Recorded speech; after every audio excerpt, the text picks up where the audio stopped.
大家好，我是丽姐，欢迎大家来听相亲故事，感谢大家的订阅。今天要给大家讲的这个故事啊，真是让我又惊又喜。一个北京姑娘为了爱情远嫁台湾乡下，结果发现婆家竟然藏着惊天秘密，老公的真实身份更是让她当场泪崩。这故事告诉我们，爱情这东西真是让人琢磨不透啊。小雅是个地道的北京姑娘，家里条件不错，父母都是高校老师，从小就在北京城里长大。她性格开朗，长得也漂亮，在一家外企做市场总监，年薪几十万，属于那种别人家的优秀女孩。按理说，在北京这样的大城市，像小雅这样的条件，找个门当户对的对象应该不难。可是啊，小雅偏偏就看上了一个台湾男生阿伟。丽姐，我跟你说，我这辈子第一次这么喜欢一个人，感觉他就是我命中注定的那个人。小雅当时跟我说这话的时候，眼睛里都是星星。阿伟是小雅在一次商务会议上认识的，当时阿伟作为台湾某公司的代表来北京谈合作，两人一见钟情，迅速坠入爱河。阿伟长得帅气清秀，说话温柔有礼，而且特别会照顾人，这些都是小雅特别欣赏的点。两人恋爱1年多，感情稳定后就谈到了结婚的事情。阿伟坦白地告诉小雅，自己其实家在台湾南部的一个乡下地方，家里务农为生。听到这个消息，小雅的父母立马就反对了，嫁到台湾就算了，还是乡下，你疯了吗？你在北京生活这么好，凭什么要跑去台湾乡下受苦？小雅妈妈的话代表了很多大陆父母的想法，在很多大陆人的印象中，台湾乡下就是又穷又落后的地方，但小雅却不这么想。妈，现在都什么年代了，台湾的乡下跟咱们想的不一样。阿伟给我看过他们那里的照片，环境可好了，空气清新，到处都是绿色，完全不是您想象的那种贫穷落后。这话倒是不假，其实很多大陆人对台湾乡村的印象还停留在上世纪的电视剧里，认为台湾乡下就是贫穷落后、交通不便的代名词。但实际上，台湾的农村建设早已相当完善，基础设施一点不比城市差。台湾地区虽小，但交通网络发达，从乡村到城市通常只需1小时车程，公路系统四通八达，公共交通便利，而且台湾农村普遍环境优美，生活节奏慢，人情味浓，完全不是大陆人印象中的穷乡僻壤。阿伟每次视频都会给小雅展示他家乡的美景，蓝天白云下的稻田，整齐的农舍，干净的街道，还有附近的温泉和观光果园。我们那里虽然是乡下，但生活品质可一点不差哦。阿伟总是这样笑着对小雅说。在感情的驱使下，小雅决定亲自去台湾看看阿伟的家乡。当她第一次踏上台湾的土地，心里还是有些忐忑的。哇塞，这真的是乡下吗？下了高铁，阿伟开车带小雅回家，一路上小雅惊叹不已。台湾的乡村公路宽敞平整，道路两旁是整齐的水稻田和果园，远处是青翠的山脉。农舍虽然不像城市里的高楼大厦那么气派，但一栋栋独立的小洋房，每家每户门前都有精心打理的小花园，看起来舒适又温馨。我跟你说过吧，我们这里虽然是农村，但设施一点不比城市差。阿伟骄傲地说，我们这里的农产品都是有机种植，现在还发展了观光农业。每到周末，城里的人都会开车来我们这里采摘水果，吃农家饭呢。小雅这才恍然大悟，原来台湾的农村已经不仅仅是传统意义上的农业生产基地，更是结合了观光、休闲、养生等多种功能的综合区域。村里有便利店、医疗站、图书室，基础设施一应俱全。让小雅最惊讶的是，阿伟家里虽然务农，但家里的电器设备一点不比城市里差，智能家电、高速网络、太阳能发电系统，样样俱全。阿伟的父母虽然是农民，但思想开明，见到小雅就像见到自己的女儿一样亲切。小雅啊，欢迎你来我们家。阿伟从小就很懂事，现在找了你这么优秀的女朋友，我们做父母的真是太开心了。阿伟的妈妈热情地拉着小雅的手，短短几天的相处，小雅对台湾农村有了全新的认识。台湾农村的生活质量其实很高，不仅环境好，而且人与人之间的关系也更加和谐亲近。村里的人见面都会打招呼，遇到困难互相帮助。这种浓厚的人情味是小雅在北京大城市里很少能感受到的。阿伟，说实话，你们这里比我想象的好太多了。小雅真心实意地说，那当然啦，我们台湾的农村发展得很不错的。其实我爸妈虽然是农民，但收入也很可观哦。我们种的水果都是有机认证的，卖到日本和欧洲去了，价格比普通水果高好几倍呢。这也让小雅了解到，台湾农业早已不是传统的小农经济，而是走上了精致农业、品牌农业的道路。当地农民通过合作社集中生产、统一销售，还发展农产品深加工和农业观光，收入渠道多样化，生活水平自然也就提高了。回到北京后，小雅把在台湾的见闻告诉了父母，还给他们看了大量照片和视频。他的父母这才改变了对台湾乡下的偏见，勉强同意了小雅和阿伟的婚事。就这样，小雅和阿伟在双方父母的祝福下，举行了简单而温馨的婚礼。婚后，小雅就跟随阿伟定居在台湾的乡下。起初，小雅还担心自己会不适应乡村生活，但出乎她意料的是，她很快就爱上了这里的生活节奏。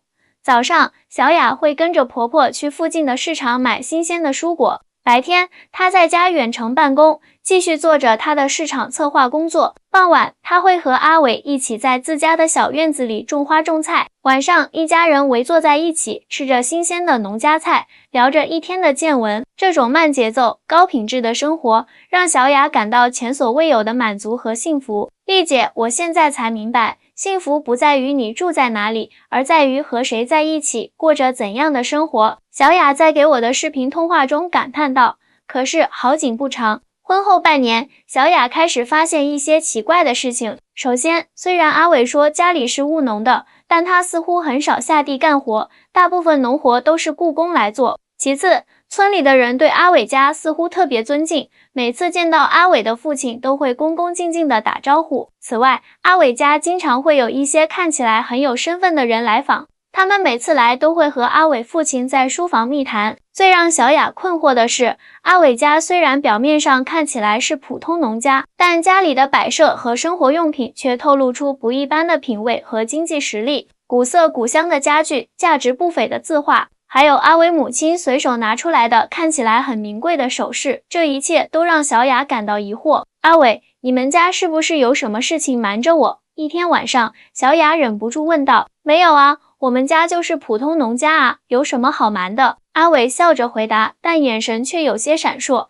小雅虽然心存疑惑，但也没有多想。她以为可能是台湾农村的生活水平确实比她想象的要高，或者阿伟家祖上留下了一些财产。直到有一天，一个意外的发现彻底颠覆了她的认知。那天，小雅在整理阿伟的衣柜时，无意中在一个隐蔽的暗格里发现了一本相册。翻开相册，小雅惊呆了。相册里全是阿伟父亲年轻时与各种政商名流的合影，其中不乏一些小雅在电视上看到过的台湾政界要人，还有一些照片显示，阿伟父亲曾经穿着军装，站在军队的队列中，胸前挂满了勋章。这是怎么回事？小雅震惊的喃喃自语。就在这时，阿伟的母亲走了进来，看到小雅手中的相册，她先是一惊，随后叹了口气。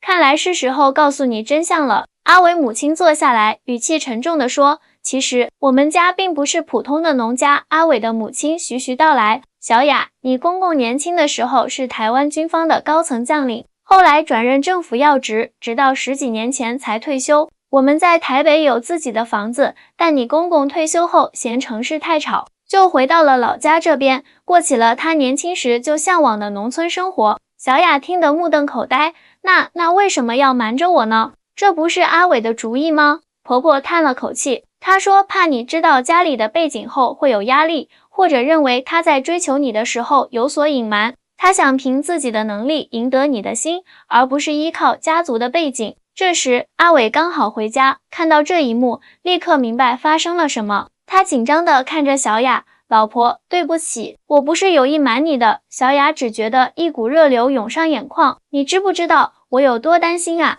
我以为你们家有什么不可告人的秘密，甚至怀疑你是不是骗婚的。我怎么可能骗你？阿伟急忙解释，我只是不想让你因为我家的背景而改变对我的看法。我喜欢你是因为你把我当成普通人看待，而不是像其他女孩那样，知道我家的情况后就各种讨好我。听到这里，小雅心中的怒气渐渐消散。她想起自己在北京时，也曾因为家庭条件不错而遇到一些别有用心的追求者。阿伟的顾虑她能理解，但这种隐瞒还是让她感到有些受伤。阿伟，我理解你的想法，但婚姻最重要的是信任和坦诚。如果连这么重要的事情你都不能告诉我，那我们以后要怎么一起面对生活中的各种挑战呢？阿伟低下头，你说的对，是我考虑不周。我本来打算过段时间再告诉你的，没想到。这时，阿伟的父亲，也就是小雅的公公，走了进来。他是一位精神矍铄的老人，身上依然能看出军人的气质。小雅啊，这事不能全怪阿伟，是我让他暂时别告诉你的。公公和蔼地说，我想看看你是不是真心爱阿伟这个人，而不是被外在的条件吸引。现在看来，我们家阿伟真是找到了一个好媳妇。听到公公的话，小雅的心情复杂极了。一方面，她为阿伟家对她的考验感到有些不满，另一方面，她又能理解公公作为家长的担忧和保护。公公，我嫁给阿伟是因为爱他这个人，不管他家境如何，但是我希望以后家里有什么事情能够坦诚相待，不要再有任何隐瞒了。公公点点头，好孩子，你说的对，以后我们家里的事你都有权利知道。就这样，小雅终于揭开了婆家的惊天秘密，原来阿伟不是普通农家子弟，而是有着显赫背景的名门之后。这个发现让小雅重新审视了自己的婚姻和对台湾乡村的认识。接下来的日子里，小雅慢慢了解到更多关于公公的事迹和阿伟家族的历史。公公年轻时参军，凭借出色的表现一步步晋升，后来还参与了台湾多项重要的军事和政治决策。阿伟的几个叔叔也都在政府或军方担任要职，家族在台湾可谓根基深厚。难怪村里的人对公公这么尊敬，原来他曾经是这么厉害的人物啊！小雅感叹道。更让小雅惊讶的是，阿伟家在台北有几处不动产，还投资了多家企业，家族的资产相当可观。而阿伟自己也不是普通上班族，他在台北其实是家族企业的高管，只是因为跟小雅谈恋爱，才频繁往返于台北和北京之间。那你为什么要假装只是一个普通的业务员呢？小雅不解地问。阿伟挠挠头，一开始只是想低调一点，没想到谎言越来越多。对不起，老婆，我以后再也不会瞒着你了。知道了真相后，小雅反而更加欣赏台湾的农村生活。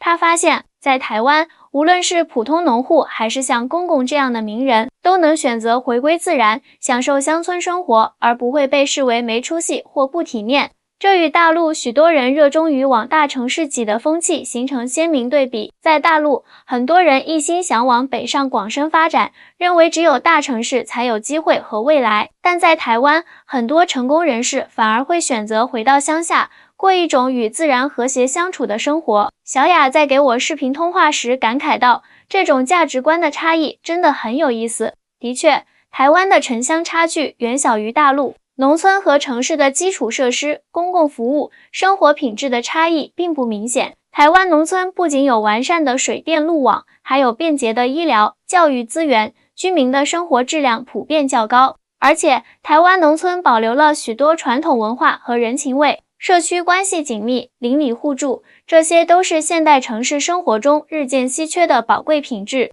小雅和阿伟婚后在台湾乡下的生活，让她对两岸农村发展有了更深刻的认识。她发现，台湾农村走的是一条融合传统与现代、生产与生活、农业与观光的发展道路，既保留了乡土气息，又融入了现代元素，形成了独特的农村魅力。其实，大陆的农村也在发生巨大变化，很多地方也在走观光农业、休闲农业的路子，但相比之下，台湾的农村更加精致，更有规划性。小雅告诉我，比如我们村里，每家每户门前都有精心打理的花园，村道整洁干净，垃圾分类做得特别好。这些细节反映了当地人对生活品质的追求。婚后1年，小雅和阿伟迎来了他们的第一个孩子，一个可爱的小女孩。有了孩子后，小雅更加确信自己当初的选择是正确的。在台湾的乡下，孩子可以呼吸新鲜空气，吃到健康的食物，有广阔的空间玩耍，还能与大自然亲密接触，这些都是在北京的高楼大厦中很难享受到的。虽然我们家条件不错，可以在台北或者大陆的一线城市生活，但我们还是选择留在乡下，给孩子一个纯净快乐的童年。小雅说，这里的生活节奏慢，压力小，人与人之间的关系更加真诚，这对孩子的成长很重要。小雅和阿伟的故事让我不禁思考，什么才是真正的幸福生活？是在繁华都市中拥有光鲜亮丽的职业和高薪，还是在宁静乡村中享受悠闲自在的日子？或许答案因人而异，但小雅的选择无疑给了我们一种新的思考方向。丽姐，我现在才明白，乡下并不代表落后，城市也不代表先进，关键是看每个地方是否能满足人们对美好生活的需求。小雅在给我的最新消息中这样写道，在台湾的乡下，我找到了自己的幸福。虽然这里没有北京的繁华和便利，但有家人的爱、邻里的情谊、自然的馈赠，这些都是金钱买不到的珍贵财富。小雅的故事告诉我们，爱情有时候会带领我们走向意想不到的方向，但只要相互信任、坦诚相待，就能共同创造美好的未来。而对于那些正在考虑要不要为爱情离开大城市，前往陌生地方的姑娘们，小雅有这样一段话：勇敢追随自己的心，但也要保持清醒的头脑，了解对方的真实情况，尊重彼此的文化差异，找到适合自己的生活方式。无论选择哪里生活，最重要的是能让自己的内心感到踏实和幸福。这个北京姑娘远嫁台湾乡下的故事，原本可能是一场冒险，却因为双方的真心和坦诚，变成了一段美好的姻缘。虽然中间经历了一些波折和误会，但最终爱情战胜了一切障碍，让两个人在异乡的土地上扎根开花结果。婚后3年，小雅已经完全融入了台湾的乡村生活。她不仅学会了台湾话，还学会了做台湾特色小吃。她和婆婆一起参加村里的妇女会，和邻居们一起种菜，做手工艺品。她甚至利用自己的市场营销专长，帮助村里的农产品打入国际市场，成为了村里的网红媳妇。我从来没想过，我这个北京姑娘有一天会在台湾乡下找到自己的价值和舞台。小雅笑着说，人生真的很奇妙，往往你最担心的地方，反而成了你最幸福的归宿。而阿伟在小雅的鼓励下，也开始更加自信地展示自己的能力，不再依赖家族的背景。他利用自己的人脉和资源，帮助村里发展观光农业和有机农业，让更多村民增加了收入，改善了生活。而对于台湾和大陆的差异，小雅的经历也给了我们一个新的视角，不要被刻板印象所束缚，亲身体验才能发现真相。台湾的乡村并不是大陆人想象中的那样落后，而是有着自己独特的魅力和价值。同样，大陆的发展也不应被台湾人用老旧的眼光看待。两岸之间需要更多像小雅和阿伟这样的桥梁，增进相互了解和认同。最后，我想说的是，无论你来自哪里，无论你将去向何方，请记住，家不是一个地理位置，而是心灵的归宿。它在你爱的人和爱你的人身边，在你能够展现真实自我并被接纳的地方，在你感到平静、满足和幸福的角落。谢谢大家收听今天的故事。如果你也有类似的经历或者感想，欢迎在下方留言分享。我是丽姐，我们下期再见。我和小雅的故事，希望能给那些跨越文化、地域的情侣一些启示。阿伟在接受当地媒体采访时这样说，爱情不需要隐瞒和伪装，真诚才是维系感情的基础。而无论城市还是乡村，只要心在一起，哪里都能成为幸福的家。听完小雅和阿伟的故事，我想对所有正在寻找爱情的姑娘们说，不要被表面的条件所迷惑，也不要被刻板印象所限制。真正的幸福来自于两个人之间的真诚、理解和共同成长。无论是大城市还是小乡村，只要有爱，哪里都是天堂。丽姐，谢谢你一直以来的支持和鼓励。小雅在最近的一条消息中写道，如果没有你当初的开导，我可能会因为父母的反对而放弃这段感情。现在想想，那将是我一生中最大的遗憾。希望我的故事能给更多姑娘勇气，让她们敢于追求真爱，不被世俗的眼光所束缚。是啊，在这个物质至上的时代，我们常常被各种外在条件所干扰，忘记了感情本身的珍贵。小雅和阿伟的故事，让我们重新思考什么是真正重要的东西，真心、坦诚、互相尊重和理解，这些才是维系一段长久关系的基石。